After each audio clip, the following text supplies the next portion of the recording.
What is up, everybody? Welcome back to the channel. Today this is going to be episode 8 of the fixture marathon. The first new fixture marathon was really fun to make, and I'm going to try and do the same concept again with this episode.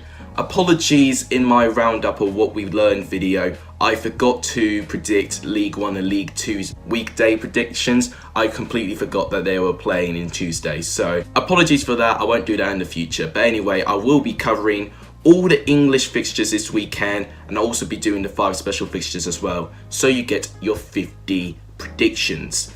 In the first part, as usual, I'm going to go through the 12 championship games, give my prediction and preview in depth. I then do 5 special fixtures around 5 different leagues, and then afterwards I go and predict 33 predictions from the Premier League, League 1 and League 2. Here are the timestamps. If you want to see this video, you continue on seeing the championship, but here are the 4 timestamps if you wanted to see the special 5 fixtures, or you want to see Premier League, League 1 or League 2 if you don't want to watch the championship. So, because most of you are watching the championship, I expect you're still here. Let's go through some crazy fixtures this weekend. So starting off with Leeds versus Derby. Leeds are going to be riding high of confidence, going back to the top of the table where they really should be. They've got so much quality in their midfield. Their system under Marcelo Bielsa is looking unplayable for teams at the moment. My fear against Barnsley is that they weren't going to be clinical enough, and the problems against Swansea were just going to expose them in this game. And they did show that vulnerability, but Eddie Nketiah proved to be the difference in the end. I'm really excited to see how he performs for the rest of the championship. He could be really important for Leeds, and that could be the difference if Leeds get promoted or not. With Derby so far, they've not had a very strong start at all under Philip Cocu. They've looked okay in most games. They've just not been able to carry the same tempo throughout the whole 90 minutes. Jack Marriott and Martin Waghorn look very promising, but they're not being supplied enough in the midfield and the defence. History should say this should be a good game. Leeds are going to be fired up for Derby after, at the time under Frank Lampard, Derby knocked Leeds' chances in getting promoted. And I think this game is going to be a very close and fiery encounter, but I'm going to slightly edge Leeds for a 2-1 home victory. I think Leeds have just got enough quality in them, and I think at the start of the season they're going to be really at it and want to try and get first place by Christmas like they did by last year. With Derby, they need to have a response from this game. They've looked better away from home than they've actually looked at Pride Park at the moment, but despite that, I think Leeds will win by 2-1. Also, before I move on to the next prediction, with all the 50 fixtures and predictions that I'm predicting, I'm going to leave them in the description down below. Comment down below how many of those games you want to predict. If you get one right, I'll shout your channel out. So actually, the more fixtures you predict, the more likely I will be able to shout your channel out. So keep that in mind when you see this video. So now we have Luton Town versus Hull City, a game which I think will be very closely contested. Luton so far at home have not looked too bad, but their overall weakness has been defensively. Sometimes they are defensively wide open, and that was very heavily exposed when they played against Queen's Park Rangers, where they cheaply gave the ball away and almost gifted Queen's Park Rangers 2 goals. Hull, on the other hand, they've looked okay in their games, but nothing's just been clicking for them. They've been unlucky for most of the games that they've gone on to lose in the end. Judging by both of these teams' position in the table so far, this is a fantastic opportunity for both of these teams to get some points on the board. Luton, they've got players that can hurt you, like James Collins and Harry Cornick, all those players that can hurt people. But of course with Hull, the difference is going to be in their wing players with Kamil Grosicki and Jared Bowen, and what they can get in the midfield under Stewart. With Luton, this is the case for most of these teams, but Luton and Hull have actually never played each other since 2007, over 10 years ago, with Hull managing just narrowly getting a 2-1 away victory. I actually think the same result is going to apply here. I think Hull will win by 2-1. I think it will be a very close game. I think Luton will really want to try and get some home points on the board, because ultimately that will be the difference if they stay in this league. But Hull at the moment, they've looked good in their games. They've just looked a little bit wide when they were trying to implement McCann's style with 4 in the back.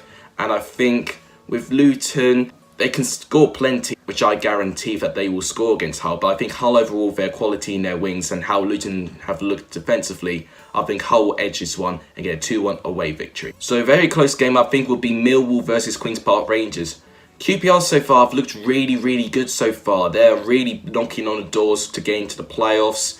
They had a very, very good performance against Luton Town, especially in the first half. They looked unplayable. Millwall at the moment are looking like a little bit of an inconsistent team. They've had a fantastic start, but since then, Millwall have not won in their last 4 games, which is a little bit of a concerning form, especially when you've got to face a very, very competent side so far like Queen's Park Rangers. Their style of football is very, very expansive. It involves a lot of passes in the midfield and into the box.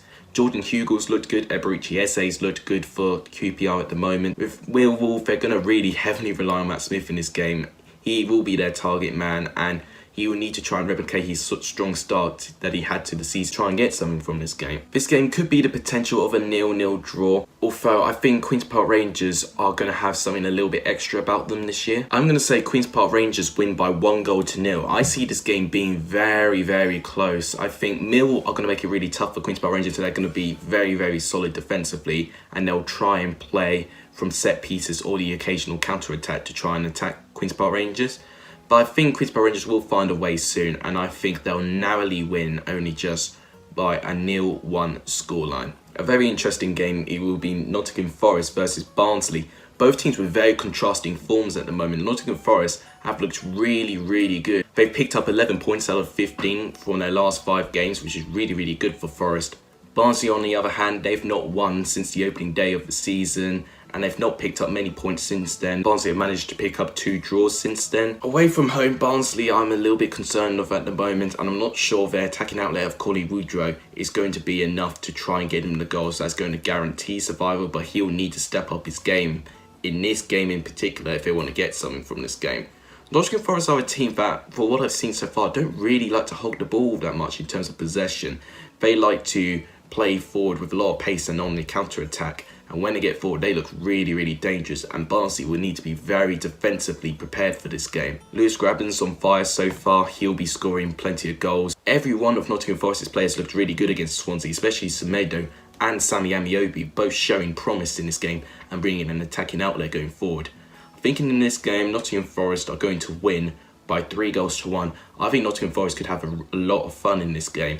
They could really try and show their quality and their fear to other opposition trying to get into the playoffs. They are currently outside the playoffs, but with the form they're in at the moment, I wouldn't be surprised if they get there by Christmas. So I'm going to say a 3-1 home victory to Nottingham Forest. A close game I think will be Reading versus Blackburn. Reading so far this season have not looked too bad in their games, definitely better last year under Paul Clement.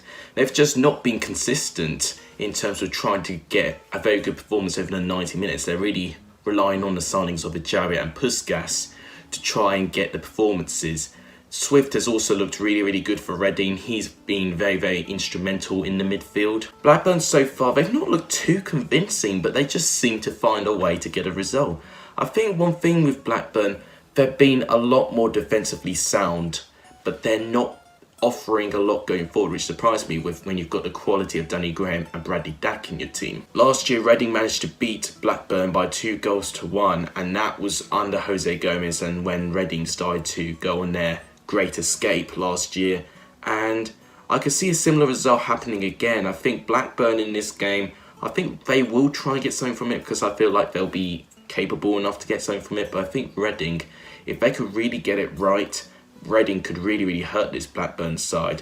But that's if they can get through them defensively, because defensively Blackburn have looked really, really solid, and Walton in goal has looked very, very good as well. I think as a prediction, I'm going to predict this to be a 1-1 draw. I think both teams will cancel each other out in this game. I think both will offer something, but both will be organised about it, and I think they'll share the points and get a 1-1 draw out of it. So a very interesting game is Sheffield Wednesday against Fulham. This will be Gary Monk's first home game in charge as Sheffield Wednesday manager. He had a pretty good performance away from home against Huddersfield Town. Despite their league position, Sheffield Wednesday did look really, really organised in this game. They looked solid and they played their game plan very, very well to get them on the break, but also to have a lot of quality in terms of their passing and going forward.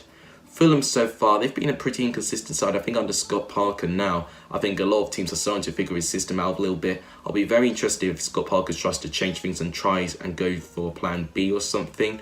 Because since their 1-1 draw with Cardiff, I feel they've been exposed quite a bit. I think both will have a very high attacking threat going forward with Sheffield Wednesday, you've got Stephen Fletcher, who's on fire at the moment. Adam Reach can always bag a couple of goals and get a couple of screamers. Fulham, you've obviously got Cavallero, you've got Bobby Reed, you've got Mitrovic, and you've got Knockout. They've got so many options up front as well. I feel like, though, Fulham's defensive structure still needs improving. Sheffield Wednesday proved that they could look solid defensively under Gary Monk, which was shown in that Huddersfield game. I think for this game, I think Sheffield Wednesday will continue to get a good start out of Gary Monk. I'm going to say they're going to win by 2-1. I think Fulham, this is going to be their dodgy patch of the season. I think they'll need to accept that they're in a dodgy patch of form at the moment. I mean, Sheffield Wednesday, I think, are even higher than Fulham at the table as it stands. And I think with all of that aside, I think Sheffield Wednesday will squeeze a victory, but I think Fulham, only time will tell when they can get their form that they got at the start of the season and challenge promotion again. So I'm going to say a 2-1 home victory to Sheffield Wednesday. One of the more intriguing games is Birmingham City versus Preston. Both teams that have had fantastic starts in the season. Birmingham City, a bit similar to Blackburn, quality-wise, they don't look too convincing, but they just always seem to find a way to get a result. The man in form at the moment is Jude Bellingham, the 16-year-old who scored 2 goals in 2 games. He looks to be the real deal for Birmingham City, and I'll be interested if he starts this game. Preston, they've had a fantastic start, although all of that has been from their home form. They've got a 100% home record. They've not won away from home yet, which I think is key.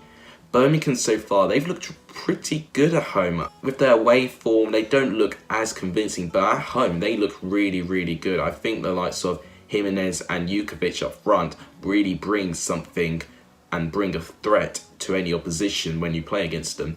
Preston, of course, they've got players that can hurt you. The player of the month, winner of August, DJ, can really hurt players. You've got Sean Maguire, who can pop in now and again. Got Josh Harrop, the young talent, who's really showing his form lately. I think this will be close, but I'm going to say it's going to be a 1-1 draw. I'm going to keep in mind that Preston probably have had a better start than Birmingham, but they have not won away from home yet, and I think Birmingham's too strong of a test for Preston to break that yet. So I think this will be a 1-1 draw, but I think this will be an entertaining game, an end-to-end game. So I'm going to say a 1-1 draw. So the next game is Brentford versus Stoke, and I think this is a must-win game for both of these sides. I think more or less Stoke than Brentford. Brentford so far, they've had one good performance, but the rest of the time I feel like they've been below par with the quality they've got of Said Benrahma and Ollie Watkins. They should be trying to blow teams away every single week, but sometimes things just don't go for them. Stoke, very similar. They can play some attractive football, but it's just not going down for them. And Nathan Jones keeps trying to change his style. He went for diamond, then he tried a new formation, and things just doesn't seem to go well for him at the moment. I think with the defense, I think the loss of Ryan Shawcross, that loss of leadership has had a detrimental effect to them. Martin Zindi has looked a touch and go, whether he can be a solid defender or not, in my opinion. Against Bristol City, I wouldn't say Stoke looked all that bad. I think the sending off of Joe Allen really lost their tempo, because I feel like if they kept Allen for the rest of the game, they probably could have scored a couple more against Bristol City. They really had them on the ropes at one stage. Brentford, they didn't look convincing at all against Preston North End. They created very little chances against this team. It could be that Preston's home form has been really good, but I've expected Brentford to be a little bit more of a threat. Their last home game though, they brushed aside Derby County by 3-0, and I feel like if nothing goes well for Stoke again, this could get very messy for them. I think this game will be very close, and I actually think many goals will be scored.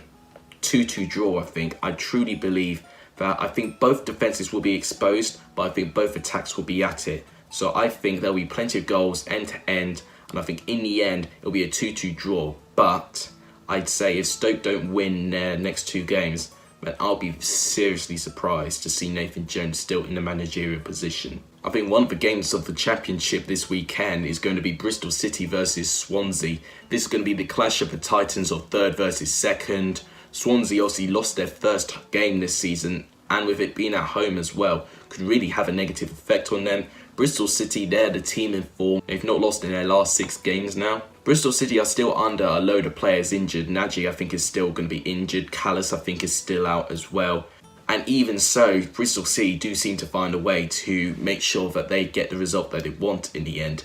With Swansea, they play a very possession style of football, very attractive style of football, but I think a bit similar to Leeds against Nottingham Forest, they just were not clinical at all and actually never looked like scoring. Swansea are going to have to do better against teams that really like to sit back and be compact. A little bit like when they played against Birmingham City. They've got to play exactly like that and put the opposition under a lot of pressure. But they didn't really put Samba and Nottingham Forest's goal under any pressure at all, and that's what cost them, because eventually they get a very high line and then you see players play on the counter-attack, and then in the end it leaves Woodman to try and do all the work, and he can't do it all by himself. I think this game will be very, very feisty. I think both teams will be at it. I can only actually see one goal in this game, a bit similar to Leeds and Swansea where there was only one goal in that. And I think this is going to be a 1-0 victory to Bristol City. I truly think Bristol City have the capability of getting a 1-0 home victory against Swansea. I think Swansea will be eager to try and get another win again, but I think Bristol City at the moment, they just seem to be a little bit unstoppable, and there won't be much in it. I'll put my hands up, there won't be much in this game. I can only see one goal in this game, and I'm just swaying a little bit more to Bristol City following their form. So I'm going to say a 1-0 home victory to Bristol City. I think a very interesting game is going to be Cardiff against Middlesbrough. Cardiff have not won in their last 3 games, so they're not in the best run of form. Middlesbrough, they managed to win last week against Reading, where it was a game that they weren't competing all that much in, but they managed to be clinical with their one chance that they got, and Darren Randolph was the hero in that game to keep it Middlesbrough to win by 1-0. I think Randolph is going to need to be in the top of his game again, because Cardiff do have attacking outlet that can really, really hurt Middlesbrough. Jacob Murphy, I think, is another player who could really, really turn the game on for Cardiff. He's one of Cardiff's main contributors in terms of an attacking outlet. Defensively, Cardiff will also need to be strong, like Sean Morrison. He's going to need to be tight and compact. I'm still interested to see when Sol Bamba and Neil Etheridge will be back, because I'd say those were the 2 standout defensive players of Cardiff last year. I think they're both still out injured, which really still surprises me. With Middlesbrough, I think they're starting to click under Jonathan Woodgate's style. They're managing to get results now, which is very, very important to them. They're starting to climb up the table, and they're in an alright run of form at the moment. So there's no reason of not backing Middlesbrough in this game, but I have a feeling Cardiff are going to nullify Middlesbrough, but I don't think either team will win. I think this will be a 1-1 draw. I think because Cardiff have had 2 consecutive 1-1 draws so far, it seems so far they have a habit of falling behind, but they have a terrific response. I think this will be the same for this game, and I think this will be a 1-1 draw over 90 minutes. The last 3 o'clock this weekend is Wigan versus Charlton, and I'd actually say, after looking at last weekend, this may be more open than most people may expect. Wigan have had a positive performance against Hull, albeit they didn't win, but they had a fantastic performance away from home against a Hull City side with loads of quality in their wings. Charlton lost their first game for the season last week against Birmingham, a game where they had a few chances but they didn't really test the campus at all, and the absence of Lyle Taylor was ultimately the reason why they couldn't get anything from the game. I'm unaware if Lyle Taylor's still going to be injured or whether he'll be in this game or not. If Lyle Taylor's not available, then other players around the squad are going to have to step up and to try and provide a quality and get in the back of the net like Lyle Taylor. Likes of Jonathan Lecco could do that. Conor Gallagher can do that as well. They've got enough players to try and have a good attacking outlet, but they can't keep relying on Lyle Taylor to score 20 or 25 goals. They're going to have to try and work as a team and trying to get wins themselves, even though their best player is going to be out. Wigan so far have been a team that I've not been very convinced by, although their fight back against Hull City has managed to give me a load of encouragement for Wigan. It goes to show that they do have quality and they can fight for games. And I think at home as well, they'll be really, really trying to make it difficult for Charlton, especially losing their first game. And to be honest with you, I'm actually going to back a shock 2-0 home victory to Wigan. I truly think that Wigan are going to be really, really up for this game. I think Charlton, if Lyle Taylor is not fit, I mean, looking at some sources so far, I'm not seeing anything that Lyle Taylor is going to recover in time for Wigan. If he does, I might adjust my prediction a little bit. But as it stands, I don't think Lyle Taylor's fit. So I'm going to say that Charlton are going to struggle, and I think Wigan will be really, really up for this game. and get a 2-0 home victory. And then the one Sunday game, West Brom versus Huddersfield. This is going to be a very, very good game, I think. I wouldn't say it will be a very close game. West Brom are still unbeaten in the league, got a lot of quality in that team. Although against Fulham, West Brom did not look convincing at all. They took a really long time to get into the game, and they ultimately had to wait for Fulham's tempo to drop to actually get into the game. Although despite that, it does go to show that they do fight for a satisfactory result every single game, which I think is key. With Huddersfield, they are still 23rd in the table and still winless in the whole league. I think Danny Cowley showed us a little bit of progress with Huddersfield. At times, Huddersfield got into some fantastic positions against Sheffield Wednesday, but defensively, they've looked weak, and attacking-wise, they've looked really, really stale. They've got to resolve all of that if they want to try and get something against West Brom, because they've got a really tight defence with the likes of Ajay and Sam Johnston in goal. In terms of the midfield, West Brom got quality in Diangala. They've got the likes of Phillips as well, who can play really, really well. You've got Livermore for West Brom, who can play well as well. But then you've got the attacking outlet as well, with Zahor, who I'm still not too convinced. But Charlie Austin can also provide a lot of experience and a strong presence in the box. And ultimately, he was one of the causes for West Brom to scoring the goal in the end. With Huddersfield, I think Bakuna, Trevor Chalobah have been the two players that have been providing with a little bit of quality and energy in the midfield so far.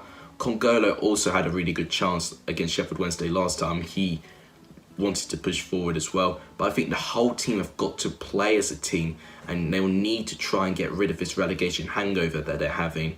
And as soon as they win their first game, I can see Huddersfield having this hangover for a very large majority of the season and could be facing a second relegation if they're not careful. In predicting this game, I think this will be close. Last time they played each other, they were in the Premier League, and Huddersfield scraped a 2-1 away victory, although West Brom were in the lowest of the low in the Premier League at that stage. I think the times could change this game, and I think this will be a 2-1 home victory to West Brom. I think West Brom will concede. As much as how defensively tight they've been, they've not done well to try and keep a clean sheet so far. And Huddersfield, I think, will try. But I think overall, West Brom's attacking outlet would just be too strong for Huddersfield's weak defence. So I'm going to say a 2-1 home victory to West Brom. So there you have it right up there. There are my Championship Match Day 8 predictions. I'll leave them up on the screen for a couple of minutes. If you've got any predictions for any of those 12 games, leave them in the comments down below and you'll have a very good chance of getting a shout. So now we're moving on. Let's talk about the 5 special fixtures that I'm going to talk about in this fixture marathon. Obviously, I've gone for 5 different leagues here. We're going to start at Serie A and we're going to go to the real big one, the San Siro derby of AC Milan versus Inter Milan. I think this will be a really, really feisty game. Inter Milan have started tremendously well under Antonio Conte. They look unplayable a lot of the time. However, Inter have had a little bit of a disappointing performance against Slavia Praha. They were 1-0 down. They had to rely on Barella scoring a goal in the 93rd minute to salvage a draw. But they were dangerously in danger for Slavia making an upset, for them losing at the San Siro. I mean, with AC Milan also, I think they were a little bit disappointed not to get Champions League qualification. They looked all right most of last season, but they did fall short because ultimately they weren't consistent enough. I think this game is going to be a 2-1 away victory to Inter Milan. I think they will recover, and I think they'll try and cover some ground ahead of Juventus for Serie. So the next game, we're going to the Bundesliga. Eintracht Frankfurt versus Borussia Dortmund. Both of these teams have Europe competition. Frankfurt are almost going to have no rest at all from their game against Arsenal. However, they are playing at home, so maybe they won't feel too tired in terms of travel, but they are going to have to play hard against Arsenal because they are a tough side, attacking-wise at least. With Borussia Dortmund, they had a fantastic game against Barcelona, a game where Barcelona didn't test Dortmund too much. Dortmund, in the end, probably should have won, but Marco Reus missed his penalty. I think Borussia Dortmund will be riding high with confidence from that. They didn't start the league all too well. They'll be wanting to try and make a statement to try and win the Bundesliga, but they did lose against Union Berlin, which made them lose their ground. I think this game will be a 1-1 draw. I think both teams will cancel each other out. To the French league now, Lyon versus PSG. These are the two teams I realistically see have a chance to win Liga this season. PSG are already at the top, which is no surprise. Lyon have lost a little bit of ground. I mean, this game's going to be close, and I think this game will also be a 1-1 draw. I can see Lyon taking the lead quite early on, but I think PSG will have enough quality to get something from the game, and I think this will be a 1-1 draw between the two sides. With Sevilla versus Real Madrid, so obviously we're now going to La Liga now in Spain. Real Madrid have got action tonight against PSG. It'll be a very, very tough game for Zidane and Real Madrid, especially with them being away from home as well. Sevilla, they didn't manage to qualify for the Champions League. Obviously, they've got Europa League action, which arguably will give them less time to prepare for this game. I think this game is going to be a 1-0 home victory to Sevilla. I can see Sevilla continuing their pretty strong start to this season and to make up a little bit of ground from the top 4. So I think Sevilla will win by 1-0. And then finally, we're ending in England, as all things should be. We're going all the way down to the National League with Chorley versus Woking. Now, this may look like a little bit of a naff game, but this is literally bottom versus top. Woking so far have been exceptional. Chorley have had enthusiasm, but have not managed to score many points on the board. Both were promoted from their respective leagues via the playoffs, with Chorley beating Spennymoor, I think that's how you say their club's name, and Woking managing to beat Reading, who managed to knock Chelmsford out. So I was glad that Welling weren't promoted, no offence to them. But I think with this game, this is going to be closer than most people think. Chorley at home looked encouraging, but I think Woking will get a very convincing 3-1 away victory. I think Woking will continue their fantastic start and stay at the top of the National League and win by 3-1 against Chorley. Now over there are my special 5 fixtures and predictions for those. Now, obviously, for the last bit, we're going to sprint through the Premier League, League 1 and League 2. 3 consecutive sprints. I've generally have not seen his fixtures as I say them, so you're going to get my genuine reaction, my genuine thought process in predicting, so I'm more exposed. I'm going to do the Premier League first. Here's my Chelsea scarf to process the Premier League. So, in 3, 2, 1, CUNY music. Southampton versus Bournemouth, South Coast Derby, 1-1 draw. Leicester versus Spurs, 1-0 Leicester. Burnley versus Norwich, 1-1 draw. Everton Sheffield United, 3-1 Everton. Manchester City and Watford, that's interesting. 2-1 Manchester City.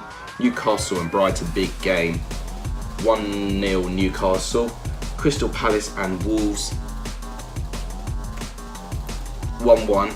And West Ham versus Manchester United, 1-2 Manchester United. Arsenal and Aston Villa, 2-0 Arsenal. Chelsea and Liverpool, 1-2 Liverpool. And just like that, I sprinted through the Premier League. Now let's sprint through League 1 once again. 3, 2, 1, CUNY music. FC Wimbledon versus Bristol Rovers, 1-1 draw. Accrington Stanley Blackpool, 1-2 Blackpool. Bolton versus Sunderland, oh dear. 0-4 Sunderland. Doncaster versus Peterborough, 1-1 draw. Fleetwood versus Rochdale, 2-1 Fleetwood. Gillingham versus Ipswich, 1-3 Ipswich. Lincoln City versus Oxford, 0-1 Oxford. Milton Keynes versus Southend, 2-2 draw. Rotherham versus Shrewsbury, 2-1 Rotherham. Tranmere versus Burton, 1-2 Burton. Wycombe Wanderers versus Portsmouth, 2-0 Wycombe. And finally, with the most difficult league to predict in my opinion, League 2. 3, 2, 1. And for the last time, cue the opaque background and the music. Bradford versus Carlisle, 2-1 Bradford. Cambridge versus Swindon, 1-1 draw.